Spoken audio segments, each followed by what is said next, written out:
Here we're standing on two of my favorite trees. This one behind me, the elderberry gayash. And this one right now, and has always been a very powerful medicine plant. Pretty soon you're going to see these beautiful clusters of blossoms. Well, those blossoms contain a wonderful medicinal for the bronchial tubes, for your breathing. It also builds up the immune system. These are two main plants, the elderberry and the oak, that grow around the world and all have the same properties and values that we all had as indigenous peoples. One of our main things is our musical instruments. This here, askatata, clapper stick, is made from the elderberry. And so you clap it on your hands like this. This is our main percussion instrument. And you see that little hole right there? It's a split stick rattle, so it's split all the way down, and then you dig out that little pith inside there with a sharp stick, and it gives you that sound. Other thing that we had made from the elderberry is whistles. You take a little branch of the elderberry and carve it out, then you plug up the one end. So you want to carry one of these, like especially if you're walking around in the woods and maybe you get yourself lost or you see something you want, somebody's attention. You might want to blow these, and it helps people kind of gather when you're gathering. Quiet down, everybody. You blow the whistle. Other things that were made from the elderberry is the Hatta Momo, the bull roarer.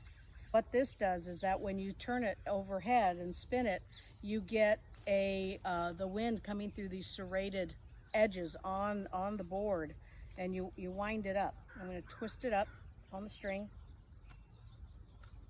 get it really, really tight. Now what this does, and a lot of people, again, all indigenous peoples, there's many tribes and cultures around the world that all had one of these, and they used them pretty much in the same ways.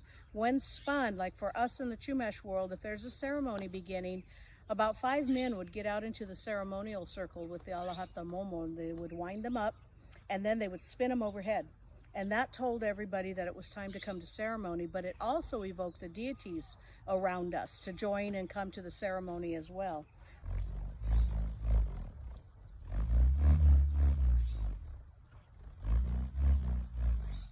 And that told everybody it was time to come to ceremony.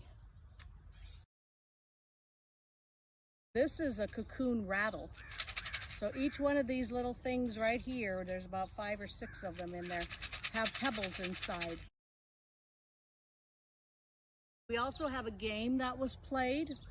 Well, this little game is played by using counter sticks. And I made these out of elderberry. And there's about 12 of them. The idea is to get all the sticks.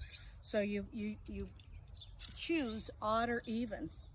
And right here I have the black walnuts. So I roll my dice. I'm going to count how many went up.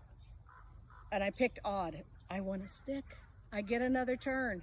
Okay, so, and that game keeps going as long as I keep winning. So this tree, again, it needs to be here. It has a lot of animals that live in it too and feed off of it. All the birds, the coyote, everybody, foxes, they're all eating the elderberries when they're ripe.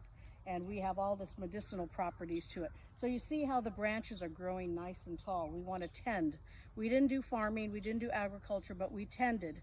We propagated, we sowed seeds, but the more that we tended and trimmed and had this relationship with this plant, the bigger and stronger those branches grew, so we could have some really nice cool whistles and clapper sticks.